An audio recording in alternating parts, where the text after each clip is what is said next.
The things what just went down in the last 100-year quest chapter are crazy. The new Dragon King festival just started with Ignia's plan being fully revealed. With you till the day I die.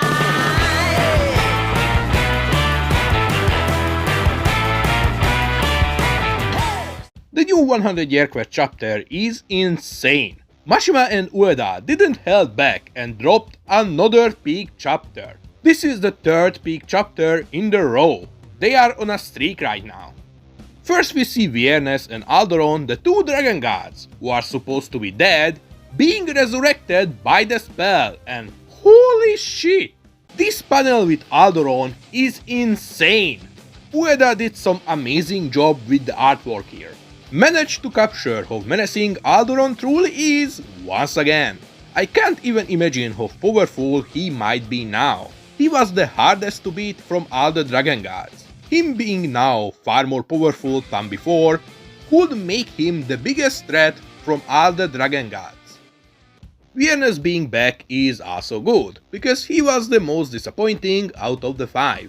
I hope he can do something really cool to redeem himself, but at the end of the day I don't have high hopes for him. I think Viernes might be Mashima's least favorite dragon from the 5, so I believe he might get a shorter straw again. As the last chapter shown already, Mercphobia also has regained his power, and is now going on a rampage through the city of Ermina.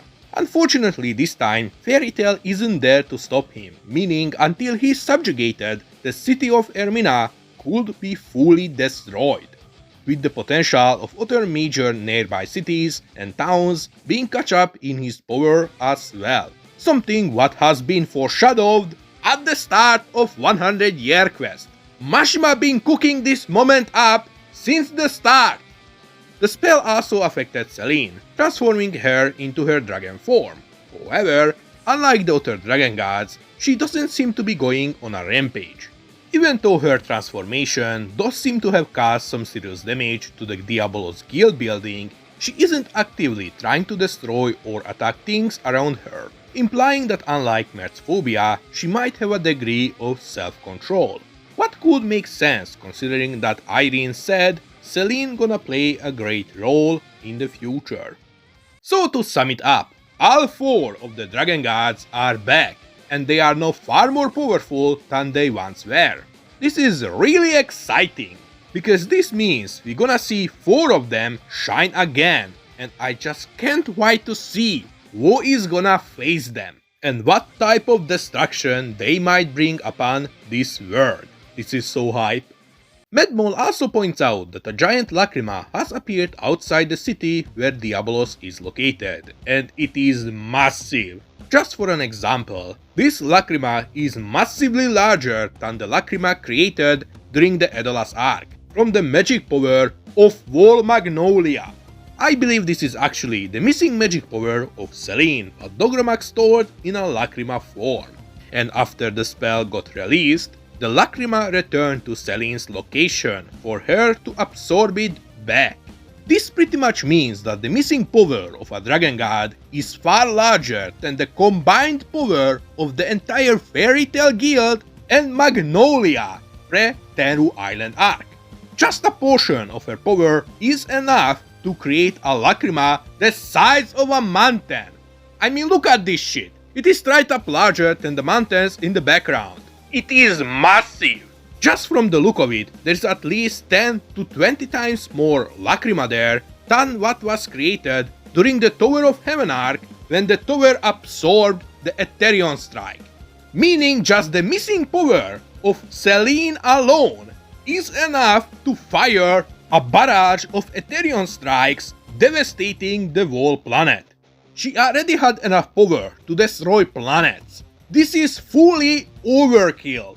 If the lacrima is truly her missing power and all the 5 of them has it, the 5 dragon gods are absolutely broken. They already were broken, but now they are even more broken. Broken on top of broken. I have no idea how are they even supposed to stop them now. Ignia states that the labyrinth was created by Dogramag many centuries ago, spreading roots all over the continent, meaning Dogramag was already working on this plan way before Eleftheria even came into the picture. This could imply that they might have started working on this right after they came to the continent, during the first Dragon King festival. I don't know if the initial idea behind the labyrinth was another Dragon King festival, or it was just created to resurrect dragonkind, but this definitely deepens the lore. Ignia also says the labyrinth has the power to activate the dragon gods and turn humans into dragons. So as we already seen, the first ability of the labyrinth is to release the full magic power of the dragon gods, even resurrecting them. Well, as many of us already have guessed, the last chapter, the spell also can turn humans into dragons. But it's a pretty big deal. Ignia then reveals the rest of his plan. He is planning to make a dragon nation, just like 400 years ago, a world where dragons soar through the sky. With this, Ignia's plan finally been fully revealed. After more than 2 years, his plan got fully revealed, and oh boy, it was worth the waiting. Mashima truly cooked again. Now the only thing what needs to be revealed is the motivation behind his plans. We know what he wants to do, but we have no idea why he wants to do it. Like, we can kinda guess, but in the end a backstory would be cool. Faris, in response to Ignia, also announces that in that case, she will destroy both humans and dragons, because this is the will of her left arm, Acnologia. So she basically named the arm Acnologia. Kinda funny. Natsu also joins the party by announcing that then he will fight for humanity and take both of them down, even calling them out to attack him right now, with him being all fired up. Unfortunately, he gets teleported away by Eleftheria back to Magia Dragon, leaving Natsu all blushed. Poor Natsu, he was making an all-out cool speech and shit just to get teleported away midway through it. Eleftheria did him dirty. Also, I find it cute how Ueda keeps drawing Wendy peeking out from the bottom of panels. It is so adorable. Ueda definitely doing this on purpose. But moving on, after all three of the sides announced their stance regarding the conflict, Faris decided to vanish as well, and Ignia is visibly annoyed by her. Ever since she showed up 3 chapters ago, Ignia been having this annoyed face. Bro does not like her. Some people say Ignia might be afraid of her because of Acnologia's arm, but in my opinion, Ignia might just consider her a party pooper who ruined his well thought out plan with joining fully uninvited. Bro been cooking up this whole event for centuries, just for a god chick to ruin it. Ignia's pride definitely took a blow. Anyway, Ignia basically said, "Fuck this bitch, I'm gonna do my own stuff anyway," and revealed that the members of Fire and Flame are also going to turn into dragons as well. Well, if the Signario sisters weren't dragons before, they might just become one. Rax's theory might come true in one way or another in the end. This also makes me wonder if the image of the dragons shown few chapters ago behind Ignia are the silhouettes of their dragon forms. There are some familiar characteristics, what makes me think that might be the case. That would be really cool, honestly.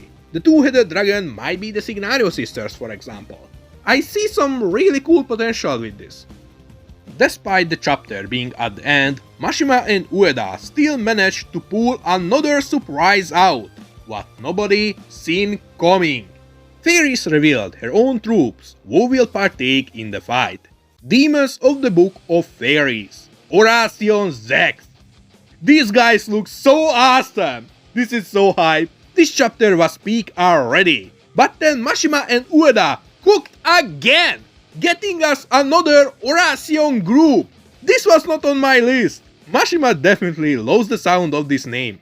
One of the members also appears to look like Zero, what I believe definitely isn't a coincidence considering the name of the group.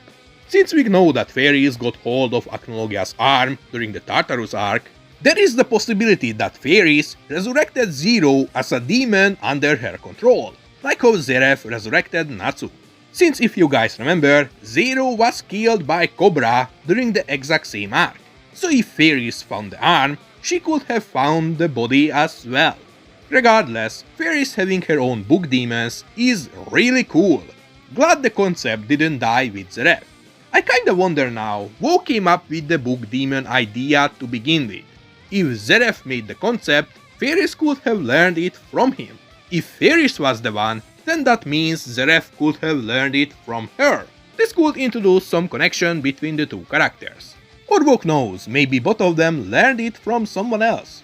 Regardless, Faris having her own book demons is really cool, and it makes her even more of a threat, because she doesn't just have raw power, but the skill as well! I wonder if Grey will face the demons, or potentially Mira, maybe both. That would be really awesome.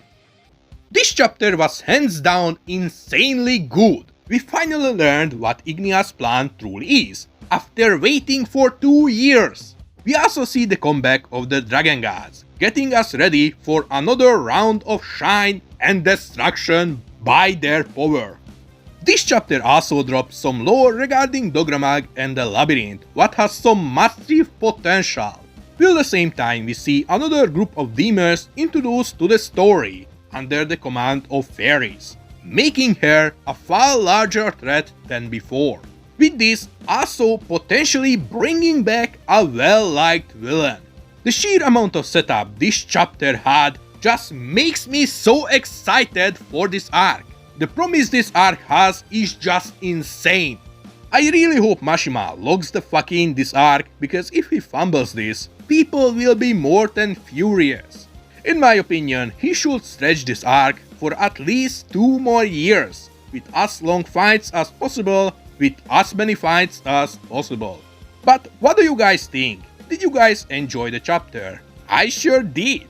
What do you think gonna face Wo during this arc? Please let me know in the comment section below. This was Space G. Thanks for the 2000 subscribers, and see you guys in space. Bye.